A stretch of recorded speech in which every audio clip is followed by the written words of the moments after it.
अस्सलाम वालेकुम नाज़रीन, सिंध जरकन जेका जो सिलसिलो जारी है। तव्हां सां मदजी मां ख़बर शेख अंदालो मदजी जे शेख मौला वासी रज़िया शेख व्याजन जे आज़ार खां तंग अची मदजी थाणे ते पहुची वई। औरत रज़िया शेख मीडिया अॻियां दाईंदे चयो त व्याजी वहाब पंवर ऐं ॿिया घर ते कब्ज़ो करे वेठा आहिनि। मुंहिंजो मुड़ुसु मुश्ताक शेख चुपायो माल ख़रीद कंदड़ वापारी जो ज़ामिन पियो हो। हाणे व्याजी वापारी ॾे वञण बजाए असांजे घर ते कब्ज़ो करे वेठा आहिनि। असां ग़रीब मिसकिन को भी दाम ॿुधण लाइ तैयार न आहे। व्याजी घर अंदर बचण में वेठा आहिनि। मजबूर थी थाणे ते पाक किताब खणी पहुता आहियूं। व्याजनि जे 4 लख जो मुड़ुसु ज़ामिन पियो हो। हाणे व्याजी तंग करे रहिया आहिनि। घर खपायो, असांखे पैसा ॾियो, असां ग़रीब मिसकिन आहियूं, इंसाफ़ कयो वञे। उन वधीक चयो त DIG लाड़काणो SSP शिकारपुर ऐं ॿिया वस वारा असांजी मदद कनि ऐं व्याजनि खां बचायो वञे।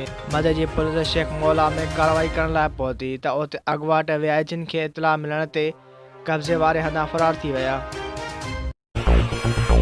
वधीक ख़बरूं ॾिसण लाइ विज़िट कंदा असांजी वेबसाइट www.sindhajraknews.com।